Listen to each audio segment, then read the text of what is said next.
2 বছরে আমি তথ্য দিয়ে এবং পরিসংখ্যান দিয়ে আমি জানিয়ে দিতে পারবো কোন কোন কাজ হয়েছে।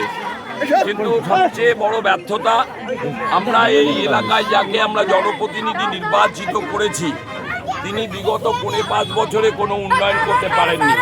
আজকে পথশ্রী 4-এর মাধ্যমে যদুপুরা থেকে আতিয়ার বিয়ার বাড়ি এবং প্রাইমারি স্কুল পর্যন্ত প্রায় 3 কিলোমিটার 340 মিটার রাস্তা এখানে তৈরি হচ্ছে এবং 1,66,00,000 টাকা ব্যয়ে এই রাস্তা নির্মাণ হবে এবং শীতলকুচি ব্লকে প্রায়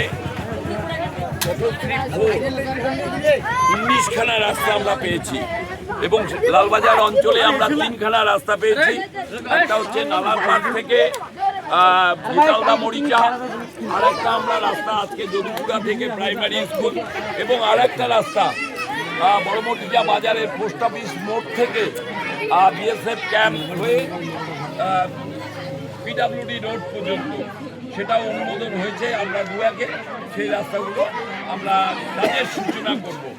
গত কৃষ্ণনগরের প্রশাসনিক বৈঠক থেকে মাননীয় মুখ্যমন্ত্রী এই রাস্তাগুলো শুভ সূচনা করেছেন। আমরা কাজের সূচনাটা আমরা পর্যায়ক্রমে এক এক করে করছি। অলরেডি আমাদের 7-8টা রাস্তা আমরা কাজের সূচনা করেছি। লালবাজার অঞ্চলে 2টো সূচনা হয়ে গেছে, পোস্ট অফিসেরটা বাকি আছে, 2-4 দিনের মধ্যে সেটাও হয়ে যাবে।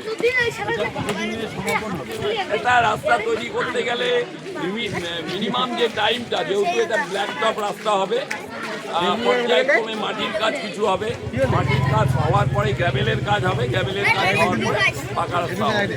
পর্যায়ক্রমে যেভাবে টাইম ধরা আছে নির্দিষ্ট সময়ের মধ্যেই এজেন্সি কাজ করবে বলে আমরা